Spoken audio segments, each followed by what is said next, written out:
আচ্ছা, আমি আসলে যেটা শুরু থেকেই বলতেছি বা আমার যেটা টার্গেট সেটা হলো যে প্রো পিপল হওয়া।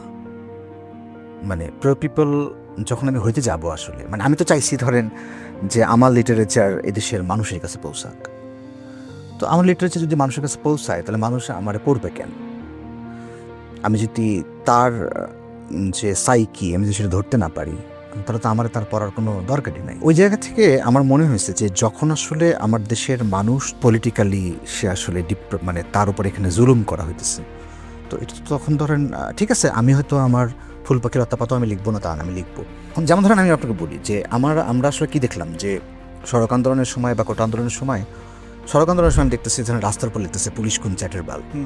তো এটা দেখার পরে কিন্তু আমি বুঝে ফেলছি যে ল্যাঙ্গুয়েজ কিন্তু চেঞ্জ হয়ে গেছে। হ্যাঁ, তখনই কিন্তু আমি আমার এই লাইনগুলো লিখছি যখন আমার চোখের পাশে বাড়ছে ক্ষত। তো বিষয়টা হইতেছে যে ধরেন যে আমি যদি পিপল ওরিয়েন্টেড না হই, তাহলে সেই ক্ষেত্রে আমার এজেন্সি কারা, আমার এজেন্সি ক্রিয়েট করে কে? সে পিপল, আসলে দেশের জনগণ।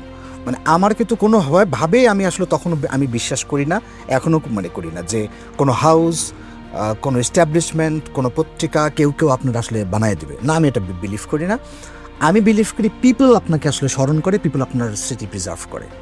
ওই জায়গা থেকে আমার মনে হয়েছে যে মানে ব্যাক টু দ্য পিপল, মানুষের কাছে যাও এবং মানুষের ল্যাঙ্গুয়েজটাকে কবিতায় নিয়ে আসো।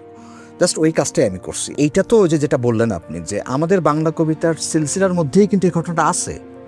ধরেন আমাদের সামনে নজরুল আছে, আমাদের সামনে সুকান্ত আছে, ঠিক আছে, আমাদের আরও কবিরা আছে। তো এই যে জায়গা থেকে আমি যেটা বলতেছি এটা আসলে আমাদের ছিলই।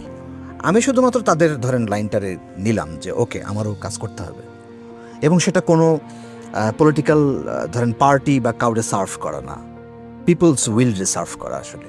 মানে ওই জায়গা থেকে মূলত আমি মানে মোর পলিটিক্যাল হয়ে উঠি। এবং আপনারা আমি তথ্য দেই যে 2018 সালের ডিসেম্বরে আমার কবিতার বই পাবলিশ হইল, এমন ঘনঘোর ফ্যাসিবাদে, যেটা এখন আমি তো দেখি অনেকেই ধরেন একটা কয়েনিজি করছে যে এই ঘনঘোর ফ্যাসিবাদে।